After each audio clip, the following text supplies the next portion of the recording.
so many fucking good ones. Oh, God. It sucks when I don't know exactly where to go. Um, Stuttering John. We talked about Opie. I guess we could talk about Stuttering John a little bit.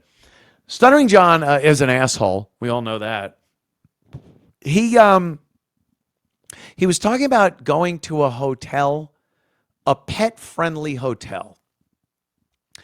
I would assume people. Yeah, you don't have to put that up yet. Thank you. I would assume people that have gone to pet-friendly hotels know how it works. Uh, it means you take care of your pet and you don't let them ruin anything or do anything in the room that you wouldn't want them doing in your own house. Now, those rules, when you apply them to Stuttering John, that could be anything because he's a disgusting fucking mess.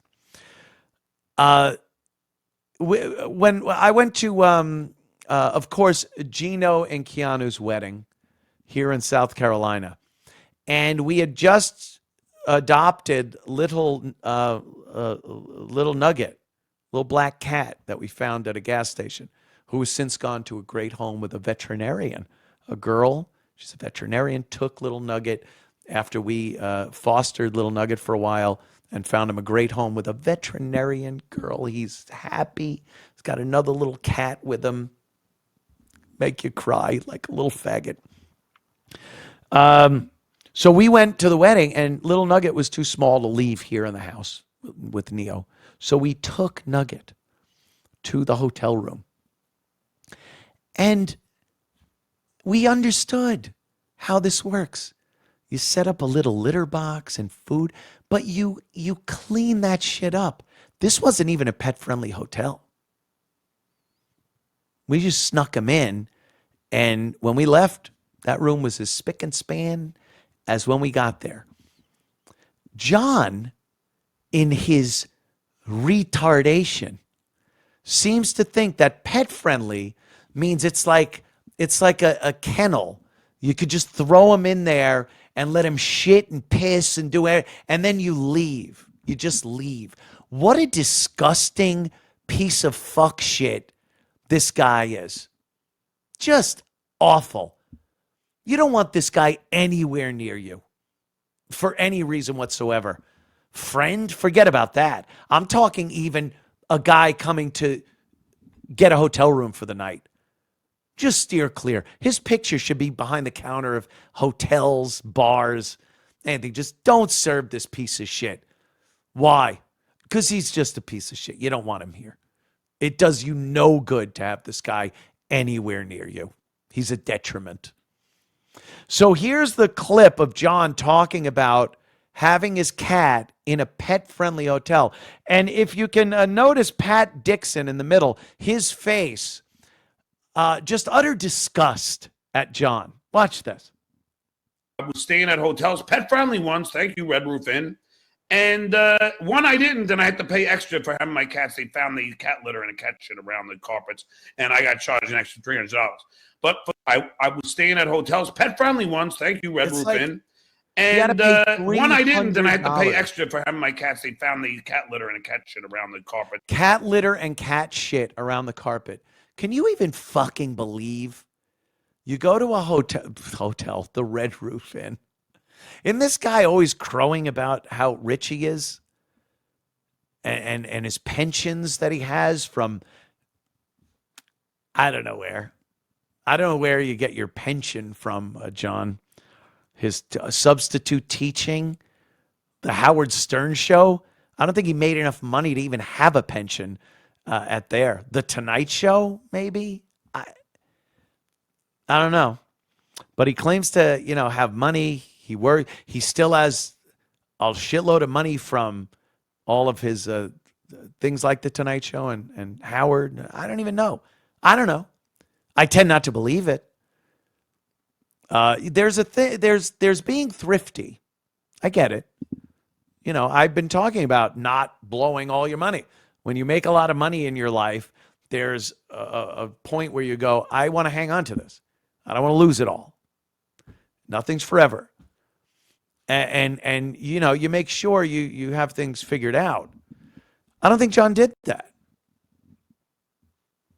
I haven't worked for a company in 10 years, over 10 years now, Sirius Satellite Radio. I've had my own company, but, I did well with it. I did not well with it. Toward the end, I was putting money into it. But like I said, I wasn't worried because I had saved money. I had invested wisely, not in Haktua coins.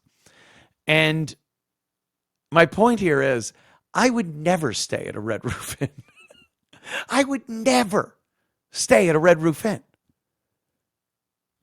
So I just got to assume, and it's not something that I'm beating up on someone for not having money, obviously. Most people don't. But John is such a piece of shit liar. And he'll demean somebody and try to blow his chest up and say how rich he is and famous and great dad and great friend. And he's just a lying sack of shit. So when he says it, yeah, I'll call him out on it. And I'll call him an asshole because he is one. Red Roof Inn. And then he goes there and totally treats the place with utter disdain and disrespect and leaves cat litter and cat shit on the rug. And I guarantee you he has not paid that $300. I bet he got a bill for it. I bet that bill will go to collections and he will blow that off like he probably has a lot of bill collectors. He didn't pay. Oh, Red Roof Inn, $300 for cat shit? Yeah, let me get right on that. Yeah, Amex, let me put the... He didn't pay $300. He probably didn't even pay the initial bill. $300. And I had to pay No, you got billed $300. You didn't pay shit. Lion sack. He's a lion sack, I like to say.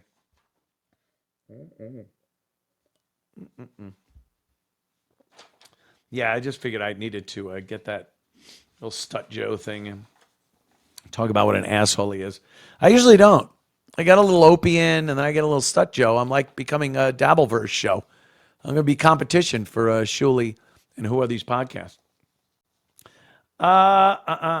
Here's another thing. It's just, some things are so obvious, but people are either ignorant or low IQ, or they just don't want to believe what the truth of the matter is. Story today, Amazon. We all use Amazon, don't we? I'm always fascinated by how fast Amazon is. I was looking at something that I needed for today, yesterday, and it said order before in the next 12 hours, and it will be delivered tomorrow. This was yesterday, and it was kind of late.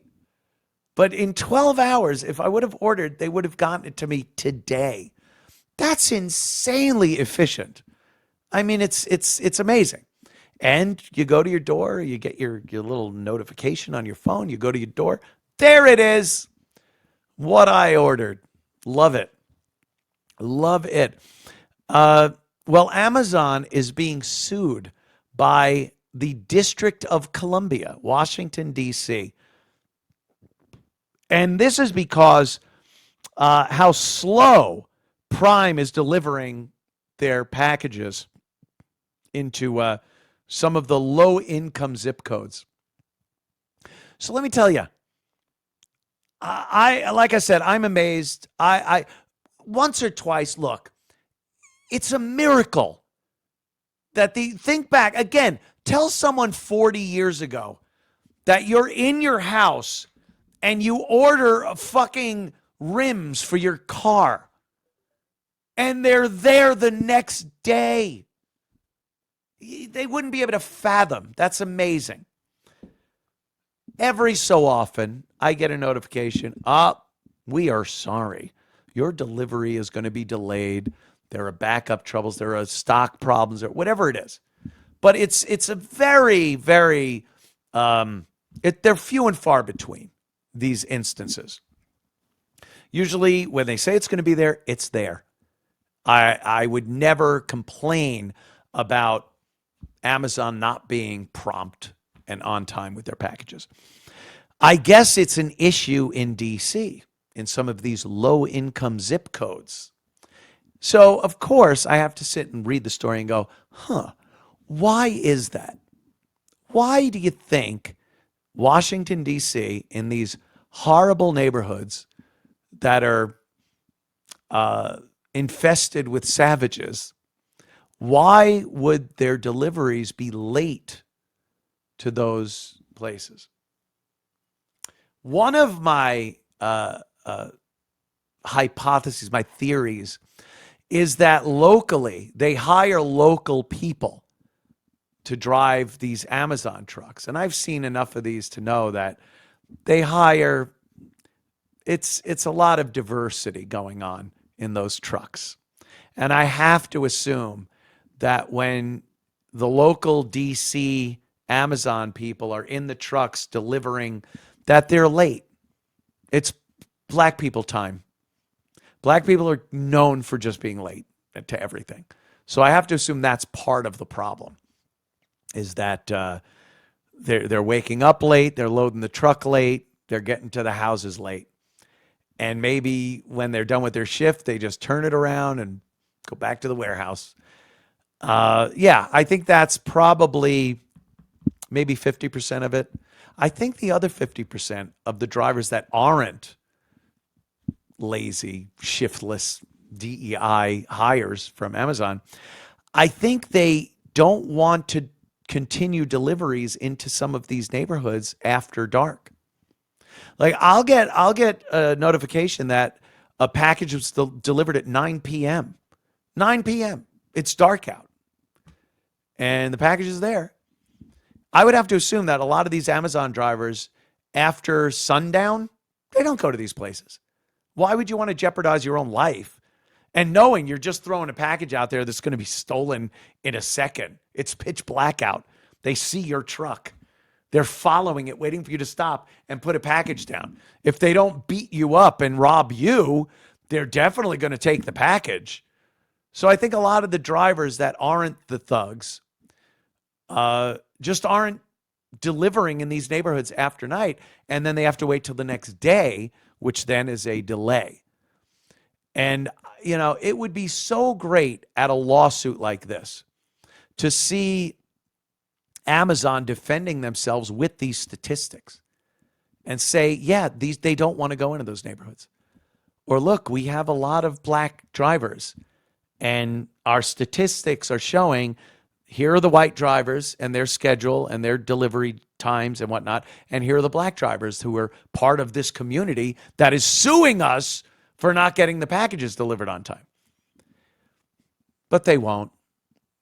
Amazon will open up its wallet and deliver a giant paycheck to the city, the the district, Washington, D.C., and they'll blame it on racism. They just neglect the black neighborhoods. They deliver late to them because they're too busy getting it on time for the white people. And that'll just continue because no one wants to face the truth. Lazy drivers and petrified drivers. That's the case. I wish I was a lawyer. I would take this case in a second.